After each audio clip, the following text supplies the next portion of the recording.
19 अगस्त जब एक powerful background, एक इन्फ्लुएंशियल फैमिली और elite class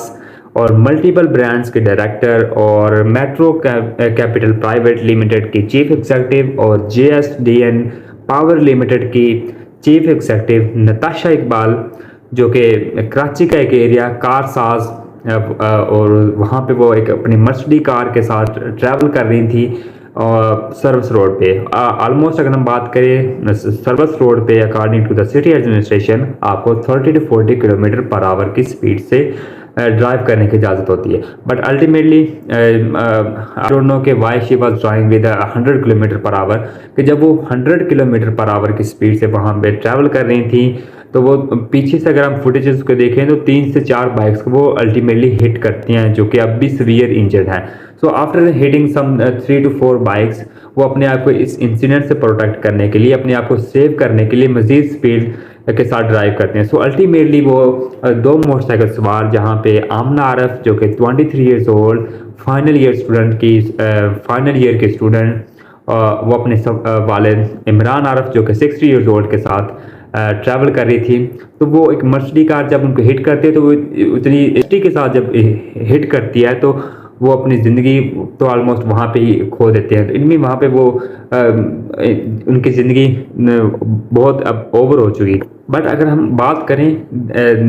this is not a first case. अब इस तरह के मल्टीपल केसेस पाकिस्तान में हो चुके हैं। सब कॉन्टिनेंट में इस तरह के केसेस की मिसालें बड़ी पड़ी हैं। अगर हम पाकिस्तान को इस तरह के केसेस के साथ कंपेयर करें तो 2011 जब American citizen Raymond Davis Lahore में 2 कत्लेआम करते हैं, तो वो भी इस इंसिडेंट से, इस जो कि एक मर्डर की जो अटैम्प्ट थी वहाँ से अपने आप को प्रोटेक्ट करता है। तो इसके साथ साथ अगर हम बात करें मोस्ट इम्पोर्टेंटली 2013 का कराची डीएचए में एरिया, जब शाहजेब कत्ल केस, जब वहाँ पे भी एक एलीट क्लास का मुकाबला था, जहाँ पे शाहजेब की जो फैमिली, जिनका ताल्लुक पुअर फैमिली था, वो उस तरह इस केस के साथ, उस तरह इस सिचुएशन के साथ नहीं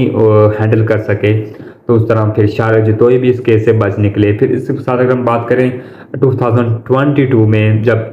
पीपल पार्टी की कैमर ने जाम कमाल, जो कि एक सोशल मीडिया एक्टिविस्ट थे, नाज़म चौकियो, उनका एक डे टाइम में, इट मीन दिन की रोशनी में उनका भी कत्लेआम किया जाता है। तो वो भी इस केस से बच निकलते हैं। इट मीन बहुत सारी एग्जांपल्स हैं कि आप अगर if you are from elite class, there are so many clause in the laws कि आपके लिए बहुत सारी प्रोटेक्शंस हैं, आपके लिए बहुत सारी फाइंडिंग्स हैं। अब देखें जिस तरह आफ्टर दिस इंसिडेंट, जिस तरह पुलिस इस इंसिडेंट को मैनिपुलेट कर रही है, जिस तरह इस इंसिडेंट को हैंडल कर रही है, इन्वेस्टिगेशंस की जा रही हैं, तो इट मीन बहुत सारी अब अफवाहें भी फैलाई जा रही हैं कि इस तरह जिस तरह पहले केसेस में जब विक्टिम बहुत ही एक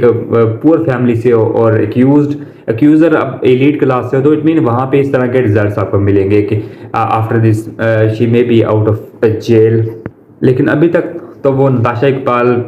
14 डेज़ का उनका जो जुडिशियल रिमांड अब अप्रूव किया गया है कराची की सिटी कोर्ट की तरफ से। But it is expected that कि अब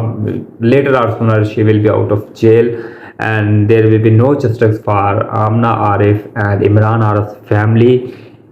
और पुलिस जिस तरह इस इंसिडेंट को बहुत एक क्लोजली अब जिस तरह इन्वेस्टिगेट कर रही है, अब देखें जिस तरह स्टेटमेंट दी जा रही हैं, कभी उनकी जो मेडिकल रिपोर्ट्स इशू नहीं की जा रही, तो mean there are some news के शायद इस केस को दबाने की कोशिश की जा रही है। पुलिस अब इस इंसिडेंट को इस तरह भी पेश कर रही है कि शायद मुलजमा नताशा इकबाल वो एक मेंटली स्टेबल नहीं थी, जिस तरह उनके शोहर का बयान भी आया कि वो पिछले लास्ट 5 ईयर से उनका इलाज चल रहा था। तो इट मीन अब देखें जिस तरह जिस लेडी का जिस खातून का पिछले लास्ट 5 ईयर से इलाज चलता आ रहा, तो वो किस तरह वो metro capital private limited JSDN power limited के चीफ एग्जीक्यूटिव काम कर रही थी। तो इस तरह फिर अगर हम बात करें गुल अहमद, फिर अगर हम बात करें स्विफ्ट स्टोरेज प्राइवेट लिमिटेड, उनके एज अ डायरेक्टर काम कर रहे हैं, और there are some multiple brands के जिनके साथ वो एज अ डायरेक्टर काम कर रहे थे। तो अब देखें अब जिस तरह वो काम कर रही थी, जिस तरह वो एक मल्टीपल ब्रांड्स के साथ एसोसिएट थी, तो हाउ इज़ इट पॉसिबल कि वो मेंटली इल थी।